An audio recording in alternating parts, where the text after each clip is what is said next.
Reshma Joly is a young author, a scholar, and a beautiful human with a lot of innovative ideas. Her books are in English. Let's have a conversation with her. I know you might have done a lot of things while at home. Just curious. Yeah, so I just finished my degree, so therefore I have so much more time to work on what I do creatively.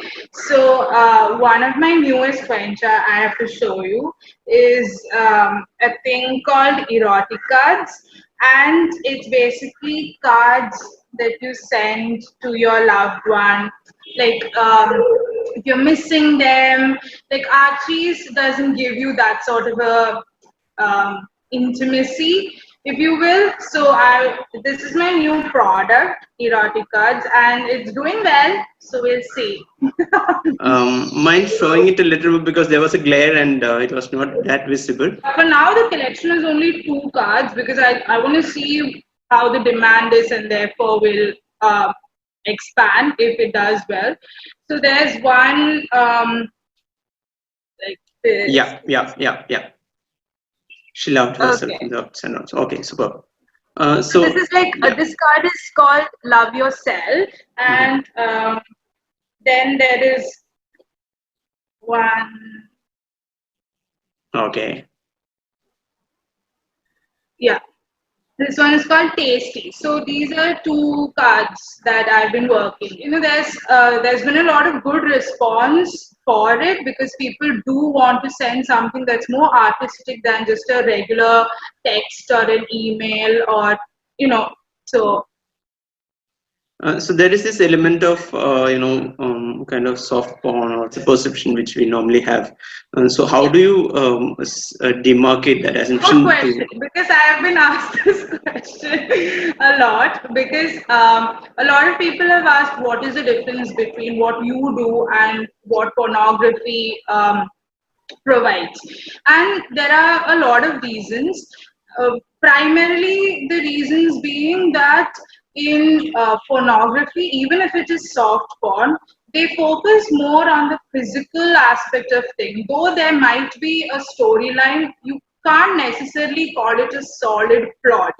And number two, for me, erotica means how uh, sex as an act has impacted the individual. In a typical story, it is basically the hero's journey. And you have a lot of cliches like hero gets the girl or hero has an obstacle to overcome. So that is a typical storyline.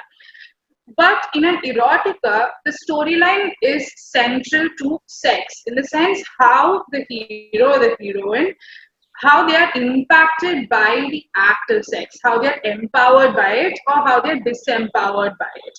So that the sexual journey more than the heroic journey is being portrayed in erotica, whereas soft porn or hard porn focuses more on the physical intimacy of people. Though there might be role play and you might see dynamics between the two characters, you're not seeing a fleshing out of the character. More of a creative stuff as in outside the mechanical aspect of it, as in the course of time naturally things get mechanical, but then these things add much of a value to the dynamism and the Yeah, there's creativity. an artistic merit beyond just the physical aspect of it. Beautiful. So I think it's cool to jump from this to your last book which you released. So maybe you can talk about that book. I think because there is a little connect to this. Yeah, so I've got the book for you to see.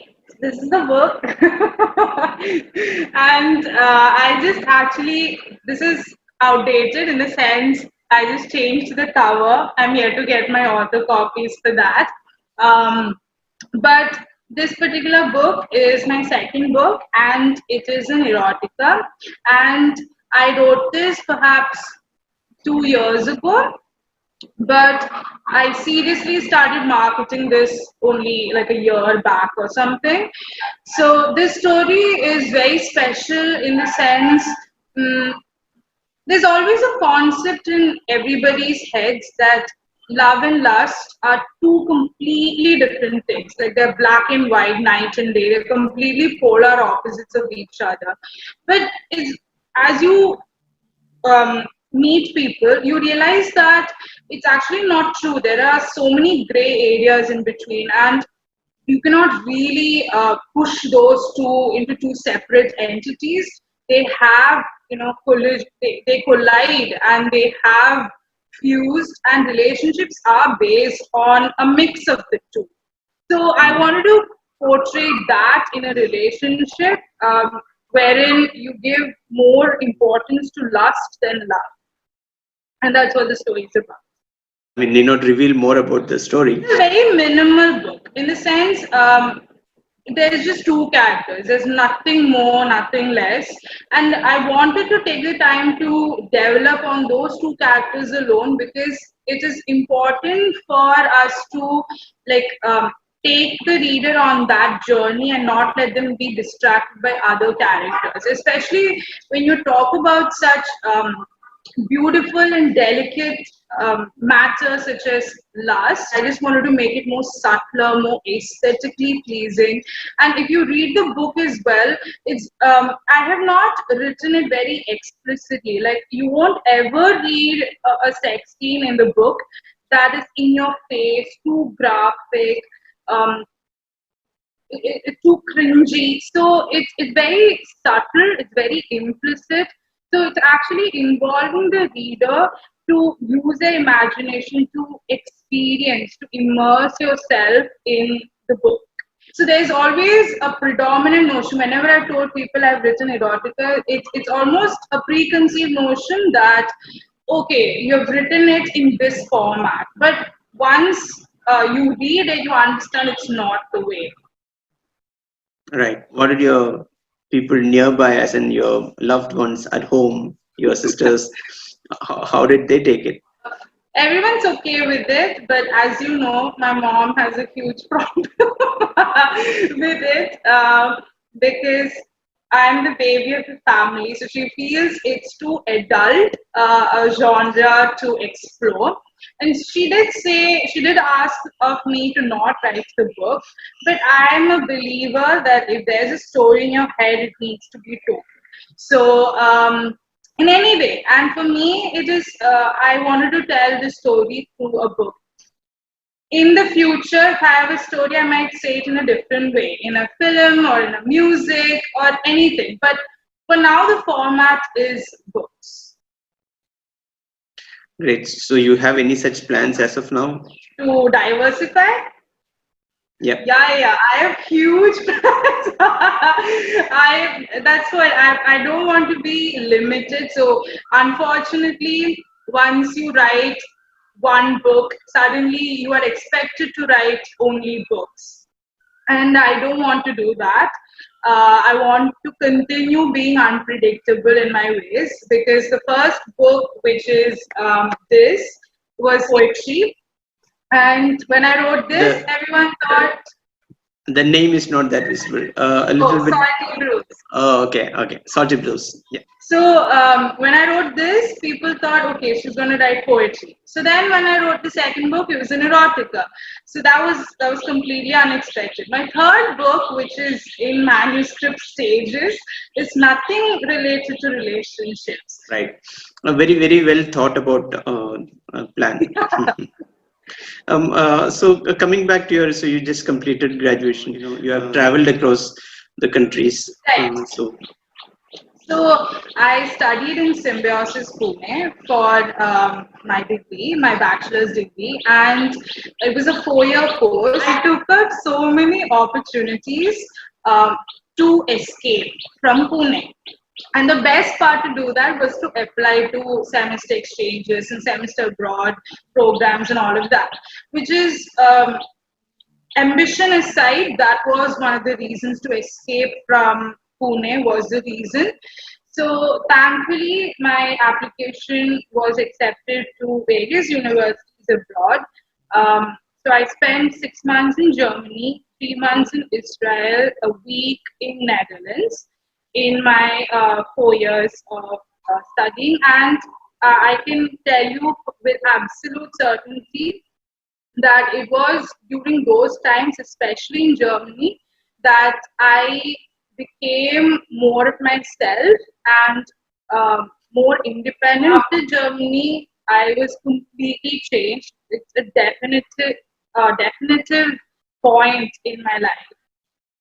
What are the other learnings as in being in a different country? I think there is a first. I mean, I know you have traveled as a visitor to several countries.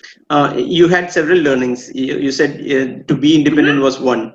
So Yeah. living in another country as a student or Mhm. as an individual, what were your other learnings? That you have to make friends fast. Otherwise, in a non-English speaking country, you don't know what they're talking about, especially when you go grocery shopping. Um, if you don't know what is written, you can buy the wrong thing. So that is important. Another thing would be to really um, see, when you're away from home, you have so much of liberty and freedom to do whatever you want. So it is that time in your life, I feel, to really figure out what your boundaries are when it comes to certain encounters. Otherwise, when you're at home, you're always being told, don't do this, don't do that, it's right and it's wrong. But I feel when you're away from home is when you establish for yourself what is right and what is wrong. How did you decide that while you completed 12th that okay I should go outside and do my study, or Papa suggested? What was how did No, it no, no. happen? So I studied my whole schooling. I did it in Adisha, Kakinad, and I was in the humanities stream. We were the first batch in the school, and afterwards I knew I had to study history because that's my favorite subject. And then when I looked around, I found out about this university in Pune. I suggested that to Pa. I applied and I got it was I've always had a thing for planning ahead. So I always make sure that I know what I want and I take the steps to get it. Most of the times I do. I'll give the credits to George and Papa. Yeah. For me and for many, he's a role model. You did not work to get that because that is there in your habits. So, what are qualities made you outstanding? I'm very confident in what I set out to do, and I can learn quickly, and that's very important because skill acquisition is so very valuable, and the the discipline. I think that's credit to my mommy because she brought all three of her children with such um, respect to time that when you say you are going somewhere at 9:30, you're going somewhere at 9:30. So if you have such rigid time management and discipline, I think everything will fall into place easily.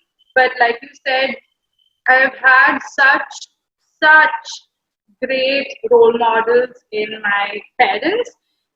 For work, it's completely my work ethic. I get it from my papa. So, little to say about what he did the next day after lockdown, because that is very, a person with such a experience or such a view about the people who are less fortunate can only do Yeah, this, I think. So yeah. that is very inspiring the way, and I think 1 or 2 days you also joined his, attempt. Not me, but my twin sister Okay, okay, joined. yeah. And there were three lessons he gave us when we were growing up, and he still continues to uh, point that out. Number one, he said religion doesn't matter. Be good human beings because my parents are intercaste. So we don't follow a particular religion per se, and he doesn't give a damn because he says just be good human beings. Number two, friend or enemy, everyone's stomach is the same. So that means if you're hungry, you're hungry.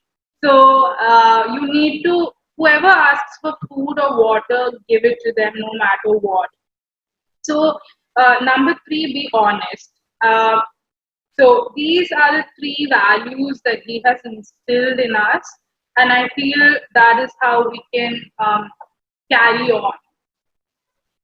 You won't believe I have my eyes filled and have goosebumps while you are talking about this. Really, each of purpose revelations have been very inspiring. And whenever I feel low, I used to come down to his office and then have a chat for 5 minutes, and I get energized for a year.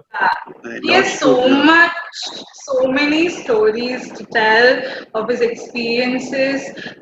It's a never-ending conversation. And the best part is that you have been making use of your time always effectively. At this age you have 2 books in your kitty and one in the process. Something you can share for the upcoming authors. If you are going to be a writer, then don't think you're just going to be a writer, because you are expected to write, produce content for social media, to market, to do interviews, to wear so many different hats that it will make you crazy. So if you think that if you can just write and just depend on somebody else to do the work, then you're thoroughly wrong. That is the mistake I made, because, like I said, these 2 books that I've written were written 2 years ago, and there's a certain conception with artists, writers, or any person with a creative ability that just put your best work forward. The people will come, attention will come, customers will come. You don't have to do anything. Just put it out there. People will come. That is the worst thing that you can ever convince yourself of, because in this world products are saturated, stories are saturated. Unless you go out and tell people, hey, you've done this, you've written this, you have made this, no one knows you exist. No one. So you can't, in this world, if you want to be a writer, you have to be so many other things too. Did you do any systematic disciplined practice to become an author? No, I didn't do anything of that sort. It's the thing is, I don't have a writing time, or I've not blocked out a certain space to write. I always let the story tell itself organically. I feel that is the best way to do it. If you push it, I don't think it would be of quality. And yeah, another thing is we met at in one of the screenwriting workshops. What kind of movies are your favorite, and would you like to take up any role in? When I want to adapt something into a film or a short film, just to see how it goes, the to pay the people, camera, film, all the crew, it takes money, and I don't have enough from the royalties that I get from my book. So I'm having to work on the side to get some money to invest in the business. So once I do have enough, you will see some new story format. Yeah, you can also help Reshma to produce her short film by contributing to her royalty. Yeah, of course, by purchasing her book. We'll provide the link to purchase a book in the description below. Yes. History was one of the interesting topics for you, which many kids do not find that interesting. But 2 aspects. One is, how did you find history interesting? Secondly, how much of learning history has helped you as an author? Why I like history is, I don't know, I think I'm a very nostalgic person by nature. I'm always living in the past because I feel that's just a better place to live in. So I have nostalgic bones in my body. Maybe that's why I love history. And to answer the other question of history's influence, it has tremendously impacted me in the sense, mm, history is never one-sided. You have so many angles to look at one event from. And that's the element of storytelling, that you put yourself in other shoes, you think of perspectives, and you bring that in. So if you look at it that way, history is a beautiful story. And coming back to where we started from, you have branded it, the erotica cards, and how are you going to? And what's if I need the card, what should I Mhm. do? Or say like I. It's so everything, all my products, all news are available on my website, which is just reshmajoly.com. And if you want to follow some good quality content on social media, then we are there on Instagram as well, which is r___ jolly. So that's where we post consistently, and again, it's micro content based on the genres that I have done so far. So erotica and poetry alternatively.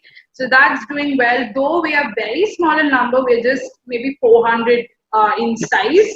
Um, like it's a very genuine community because we have interactions, we have discussions, and it's beautiful. I really love that small community I've built. Though the numbers can be depressing at some times because every other content creator might have a million or a 10K followership, and I have just 400. Seeing how they are more engaged with the content that I put out is the fuel that I need. So in what all formats these cards are available? As in format in the sense as a physical, or is it just to Oh, be? the books are available in both paperback and ebook format. Then the cards are shipped, free shipping. So, plugging that in, they are physical cards. And then there's another, can I call it a product? But okay, it's a service slash product. I write poems if you're interested for yourself or for your loved one. So that's also, you can order one on the website. So that is an e product. It's not a physical copy or anything. But these are the three things I want to grow. That's why I say I'm cutting back on everything. I'm only focusing on these three. Okay, you can also comment here under this video so that you can reach out to Reshma. And otherwise, yeah, of course, she's available on Insta. And it was so Thank great. you. It was so great talking to you this because a lot of positive energy, and it was very inspiring and very energizing this morning talking to you. Like I said, I'm an introvert, so I feel very conscious when I talk, but I felt very comfortable talking to you. Once again, all the very best, Reshma. I am so excited talking to you. We look ahead for more and more exciting stuffs coming up, and I'll come back to talk about that again. All the best. If you like this type of content, which is from life, from the heart, do subscribe to Media Mathamgi. They will not disappoint.